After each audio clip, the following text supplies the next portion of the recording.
Welcome to What You Doing. I'm Ros Gold-Onwude, and we are joined by WNBA superstar Breanna Stewart, live from the WNBA bubble in Florida. What's up, Stewie? What you doing?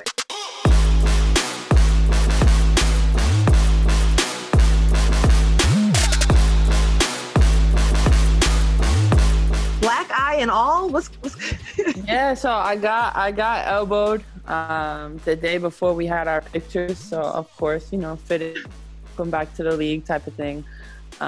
It didn't turn black, so I'm happy about that. But I have these Stewie strips on. Hey, you're still ready for your close-up. Stewie, you're arguably the top player in the WNBA. In 2018, the Seattle Storm were champions. I was there for the championship game. Yeah. We interviewed you. You were the finals MVP that year. You were the league MVP in 2018. But then you ruptured your Achilles and you missed all of last season. Right. So now you're making your return to the 2020 season in the WNBA bubble in Florida. And you've had some of your first team practices. So basketball-wise, what are some aspects of the game that are coming back naturally? And what are some aspects of the game that are still a little awkward? I guess made my comeback in January with Team USA at UConn, stuff like that. Went overseas following that, played a few games in Russia, and then when March hit, as you know, and everyone else knows, the coronavirus kind of took over everything. I came back home and was just in Seattle. So not being able to really play basketball from March until July, end of June, July, was obviously difficult coming off of an Achilles injury. But I think the best thing I did was just continue to stay in shape. And that's what really helped. I feel like my body is probably the best it's ever been as far as core strength and balance, and my feet feel great. And I think the thing that just takes time is, you talk about 2018. I haven't been with my team in 2 years, which is crazy. It's crazy to me. And now getting back and getting used to it and just getting accustomed to playing with everybody else again. Does it feel like the chemistry is just there now that you guys have a lot of time to be around each other? Yeah, I mean, that's the one thing we talked about. We don't have anything else to do here besides, go hoop and work out and kind of be around each other. And the chemistry comes back. And for sure, our team, we're always super cool around each other. And it's just getting used to all the differences. We're obviously without our head coach, Dan, who was unable to come to the bubble. So we have Klopp kind of stepping up as the head coach. And then just getting back, Sue and I both didn't play last year. We added 3 new pieces, which is really going to help our team. But it's a lot of pieces to put together in a short amount of time. A lot of analysts actually are picking the Seattle Storm as the top team in the league coming back. So you open the season with that kind of expectations against the #1 draft pick in Sabrina Ionescu and the New York Liberty. You were also a #1 draft pick in 2016. What do you think will be the most challenging part of her transition to the W? Sabrina and I have a lot of similarities, but also we have some differences, and those differences are just the way that the season is turning out to be this year. I got drafted, and then it was like 2-3 weeks later, I went to Seattle. We had training camp. She got drafted, and nobody's playing basketball. So I think it's, she's learning on the fly. She's obviously a smart basketball player, and she has an opportunity to really lead her team because they have 7 rookies. The first game of the WNBA season, it's going to feature Sabrina, #1 draft pick. And it's also going to feature the Seattle Storm, which means the return of both you and Sue Bird to the court together. And this big moment is going to happen with no fans. Stewie, can you still feel the hype of this? I can still feel the hype. It's going to be the returns versus the debut, and that's really what it's going to be. It's going to be interesting with no fans. For those who are in the bubble, what is it like getting tested every day for COVID-19? Is it uncomfortable? Is it invasive? For those of us sitting at home, we may not understand what it's like to do that. Yeah, so like a little rundown of what we have to do. When I wake up in the morning, I have to do a temperature check. So they gave us all this like thermometer, and you stick it up under your armpit and you do your temperature. And then you go on a health app and you log your symptoms. And you say, I've had no symptoms, I haven't been exposed to the coronavirus in 24 hours, etc., etc. Then we have like a schedule where the 12 teams basically go and get tested, and depending on what time, so mine has not happened yet today, but every day we go get tested and they do the nasal and then they do the throat swab. So it's not the one where it touches your brain. So for all the people who are thinking that, it's not that. But it does go pretty deep, and we are creating favorites on the people that we like to do the test, because some people are more aggressive than others, and it's kind of like, all right, go to this one, go to this one.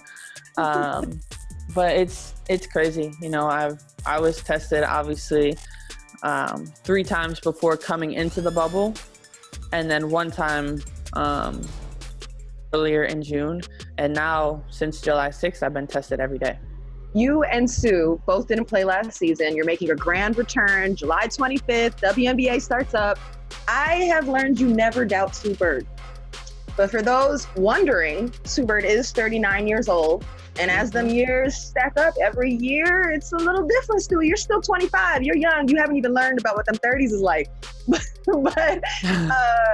what are signs you've seen so far that Sue Bird still got it? I mean, like you said, you never doubt Sue. And I know she's still got it because she's still here.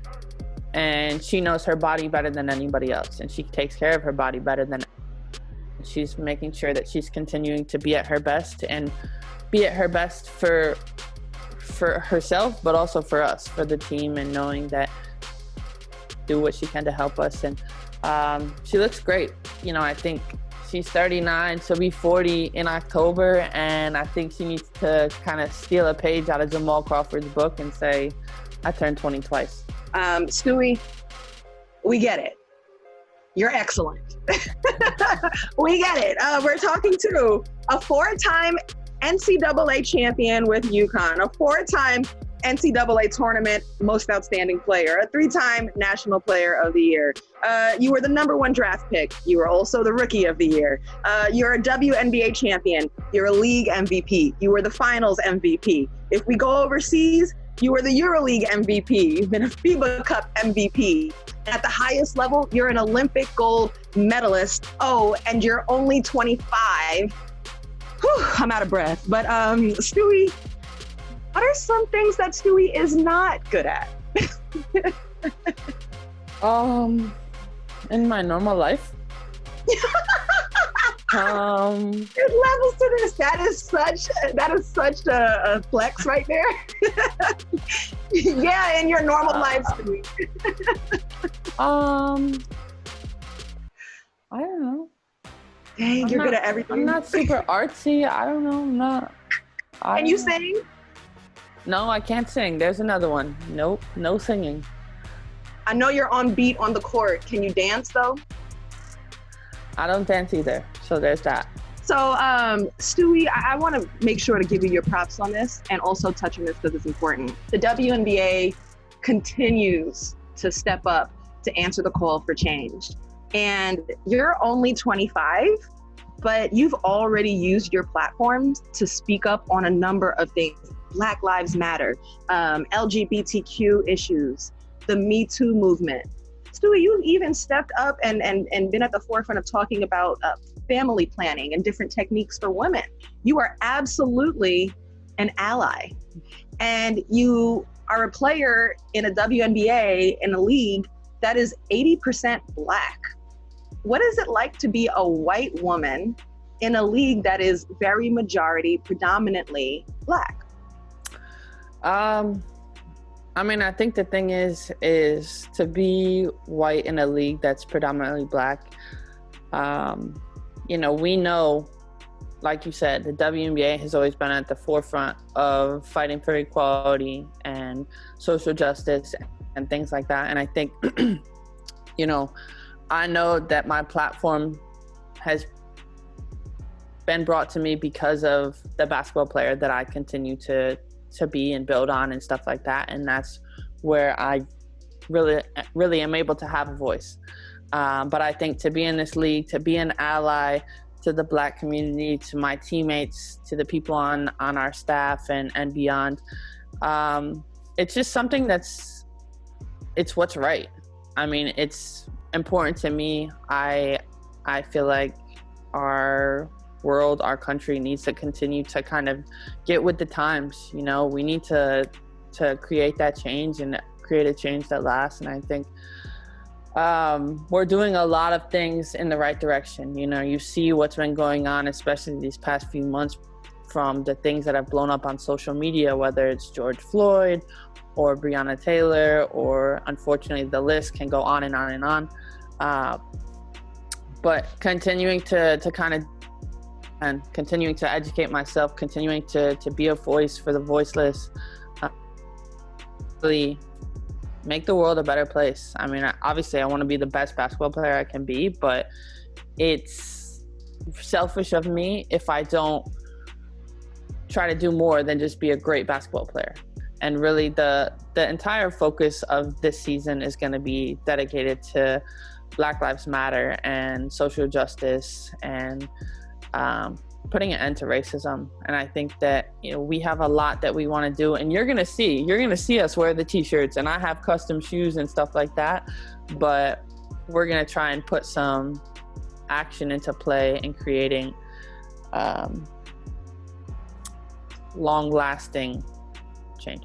You had some custom Souls by Sir kicks, and they were custom Black Lives Matter, Say Her Name shoes. Those were fly. Yeah, so I actually just got the box. I haven't even opened it. I can open it right now if you want. If you want to see it. Come on, let's do it. I want to see. Let me go get the scissors. Give me one second. Cool. Sounds good. On the front side, in the yellow, obviously it says Black Lives Matter. And these are victims of police brutality. Wait, on the black side are names of victims? Yep. And he was able to obviously do it, so he would still write Black Lives Matter awesome. in it. This side is more about how the protests were, you know, the messages, a lot of the signs that we've seen at protests. Time for change, Black Lives Matter, we see you. And then my other shoe is focusing more on the female aspect. Say Her Name, obviously Breanna Taylor. We still need to get justice for her death. And on the inside this is the transgender, and these are obviously the same as the fist that we all see of different colors. And I think that there's been a lot of Black trans lives that have been lost in the past few months and the past year, and I think it's something that we need to continue to look at and pay attention to, because, you know, we talk about equality, and equality comes in all different races, forms, whatever the case may be, and everyone needs it. Now, Stewie, we are at the end of the show, and every What You Doing ends with a challenge. You ready? I'm ready. All right. Well, Stewie, your challenge is one that's specific to the fact that you are coming to us live from the WNBA bubble in Florida. So we have asked for your challenge to be the Stewies Wobble Tour Challenge. Well, I'll ask you a few questions, and you just kind of tell me how you see the Wobble. Okay. WNBA and bubble. Yeah. Together. Let's see what we did there. How you see the Wobble through Stewie's eyes. Okay. All right, here we go. First up, Wobble drip. How'd you pack? To be honest, I brought a lot of sporty casual, Nike Tech shorts, things like that, like these shorts, it's hot in Florida. So I brought one pair of jeans because I'm maybe I need to wear jeans for something. I have no idea. But otherwise, it's comfy Right. grip. Wubble meals. How you eating, Stewie? The first 4 days we had to like stay in our room, and that was where it was kind of tricky because obviously everyone has different diets. I am actually a pescatarian plus bacon, and the options was either vegan or non-vegan. So I just took vegan. But now, you know, having a kitchen, I'm able to cook. Like last night I had crab cakes, which were amazing. I talked about Pike Place Market earlier. I ordered some frozen fish from Pike's Place, and now I have it here. I'm sorry. I'm trying to understand. Maybe I'm not as well versed in the different diets, but you're a pescatarian plus bacon? Yeah. I can't get rid of the bacon in the morning yet. Like I'm not there yet, but maybe soon. I don't know. Stewie, you know, the WNBA made headlines for the living and eating conditions right at the start of entering the Wobble. Yeah. How much of that was hype and how much of that was real? Yeah. I mean, I think the things that everyone saw, and I think when we came here, we knew it wasn't going to be what we were used to, 100%. You know, it's not going to be, I'm coming to Florida, it's not going to be the same. So I think that adjustment took a second, and also the fact that the league was doing the best they could to make the best out of every situation possible. So yeah, there was some problems in the beginning, but they got worked out. We've all been in worse conditions, and to be here, to have all that we have, we are fortunate. It's just a little bit of adjustment from every side of things, but now we're solid. What's something you brought with you to make your room feel like home? What did I bring? I brought my diffuser, and I brought my candles. I'm like a big candle person. I like to have candles, so I definitely brought those. And then sneakers. I have sneakers. I don't have a ton, but I don't have like the 80 like PJ, but. What's something about the Wubble, the WNBA bubble, that exceeded your expectations? Something about the Wobble that exceeded my expectations, I think, is just the fact that everyone's really willing to help. Everyone's really willing to make our experience as best as possible. We have bikes, which is kind of cool. So everybody, you see all the different teams and stuff like that. Everybody has bikes, so they're riding their bikes around, and it's kind of like summer camp. You know, you're seeing, like the other day, I rode past Candace. And then it's just like, I have Chicago Sky as my neighbor and all these people. But yeah, that, and everybody's just really trying to help. Everybody is having a good attitude. The staff has been great here at IMG, and just appreciative of them. So, all right, on the other side, Wubble struggle. What's something about the Wubble that did not meet your expectations? I think the first place that I was living, I moved. I was at the one villa where the laundry room was a little sus and all that. The laundry room has since been updated and remodeled, and it looks very nice. Good. But like I said, it was some growing pain. It was just a lot of things that, you know, we weren't entirely accustomed to. Were those videos out of your laundry room? That was the shared laundry room in my space. Okay. And like, that was another thing. It was like, we didn't have our own laundry, which was expected because it's like. Who are your Wubble roomies? My Wubble roomies are Jordan, Canada, and Epiphany Prince. Oh my God, that's a squad. That's a room. Mm-hmm. Those are my people. Mm-hmm. Do you think your room could beat any other room in basketball on the Storm? Ooh, 'cause that's a squad. Yeah, I'm gonna say yeah. 'Cause why not? Right. Make sure you tell them I said what's up. Yeah. Well. All right, so Stewie, thank you so much for taking us on Stewie's Wobble tour. Do you have any closing remarks to those who have taken the tour with you? Closing remarks to those that have been here with me is appreciate you for coming along for the tour. Continue to stay tuned for what's going on in the Wobble and continue to kind of support us here in Florida with the WNBA. Thanks for watching ESPN on YouTube. For live streaming sports and premium content, subscribe to ESPN+.